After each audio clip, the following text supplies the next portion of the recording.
के लड़ाकों से पहले यूक्रेन की धरती पर रूस ने अपने उन काले किरदारों को भेज दिया है जिनसे दुनिया खौफ खाती है।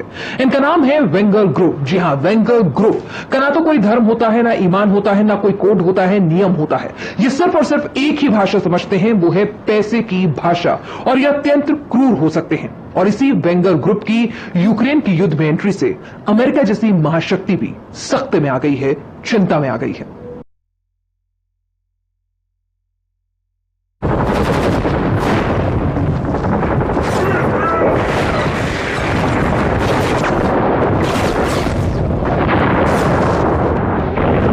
बेरहमी से भरी आंखें, जहन में पैसे की भूख, बंदूक से ट्रिगर पर उंगली और मौका मिलते ही फायर।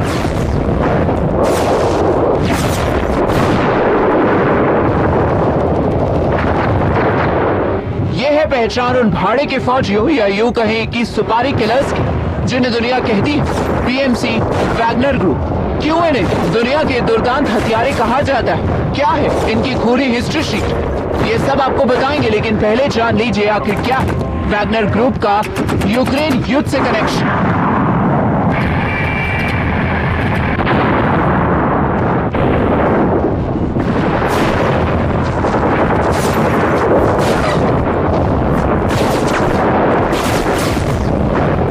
इंटरनेशनल मीडिया और कई बड़े सिक्योरिटी थिंक टैंक्स ने यूक्रेन और रूस के बीच युद्ध को लेकर एक बड़ा दावा किया है। इस दावे के मुताबिक यूक्रेन में प्राइवेट आर्मी कहे जाने वाले वैगनर ग्रुप के सदस्य मौजूद हैं। इन्होंने पूर्वी यूक्रेन में रूसी फौजी के हमले का पेस तैयार किया था, जिसके बाद इन्हें यूक्रेन के दूसरे हिस्सों में ट्रांसफर कर दिया गया है। लेकिन जो सबसे सनसनीखेज दावा है वो है वैगनर ग्रुप का लेटेस्ट टारगेट। मीडिया रिपोर्ट्स के मुताबिक पुतिन सरकार ने वैगनर ग्रुप को यूक्रेन राष्ट्रपति जेलेंस्की की सुपारी दी है। यानी वैगनर ग्रुप अब व्लोदिमीर जेलेंस्की की हत्या करने की कोशिश में जुटा। अब रूस के इस प्राइवेट आर्मी प्लान को डिकोड करते हैं और एक एक कर समझाते हैं आखिर इन काले कातिलों को यूक्रेन में क्यों उतारा गया है, जेलेंस्की पर टारगेट क्यों। जब रूस और यूक्रेन के बीच युद्ध शुरू हुआ था तो दुनिया के कई हलकों में इसका जिम्मेदार जेलेंस्की को ठहराया गया था। नाटो से जुड़ने की जेलेंस्की की जिद को इस युद्ध का ट्रिगर पॉइंट भी कहा गया था।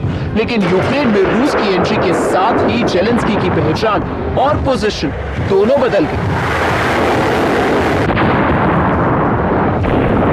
युद्ध के समय दूसरे राष्ट्रीय अध्यक्षों की तरह जेलेंस्की देश छोड़कर नहीं भागे, बल्कि वो अपने देशवासियों के साथ ही रहे। भारी गोलाबारी के बीच भी जेलेंस्की लगातार यूक्रेन की फौज का हौसला बढ़ाते भी नजर आए। जेलेंस्की ने सरेंडर की शर्तों को सिरे से ठुकरा दिया और ऐलान किया कि वो अपने देशवासियों के साथ रूस से अंतिम सांस तक लड़ेंगे। Мої діти також Україна. Моя сім'я не зрадники, а громадяни України. Але де вони зараз знаходяться, я сказати не маю права. За наявною у нас інформацією, ворог позначив мене як ціль номер 1, мою родину як ціль номер 2. Вони хочуть знищити Україну політично, знищивши главу держави.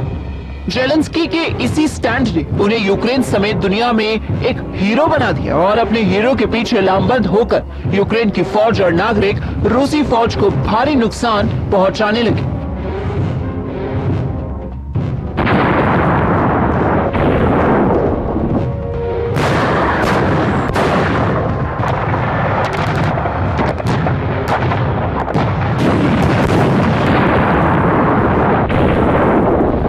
ऐसे में जेलेंस्की का मरना या फिर उन्हें यूक्रेन से गायब कर देना ही यूक्रेनी फौज और नागरिकों का मनोबल तोड़ सकता है। मुमकिन है कि इसी वजह से रूस ने वैगनर ग्रुप के इन भाड़े के हथियारों को कीव की तरफ बढ़ाया है।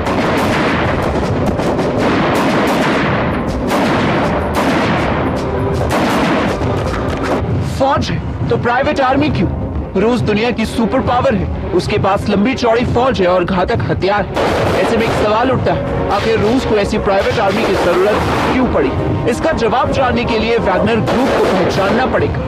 वैगनर ग्रुप एक प्राइवेट आर्मी है जिनकी कोई वर्दी या पहचान नहीं है। ऐसे में यूक्रेनी फौज का या यूक्रेनी नागरिकों के लिए इन्हें ढूंढकर निशाना बनाना काफी मुश्किल हो जाएगा। ऐसी प्राइवेट आर्मी पर युद्ध के नियम लागू नहीं होते, तो ये किसी भी हद तक जाकर अपने टारगेट या ऑब्जेक्टिव को पूरा कर सकते हैं। अगर ऑपरेशन के दौरान ऐसे भाड़े के हथियारे मानव अधिकारों का हनन भी करते हैं तो रूस पर इसका कोई इल्जाम नहीं लगेगा, यानी पुतिन जो चाहेंगे वो पूरा भी होगा और उनके दामन पर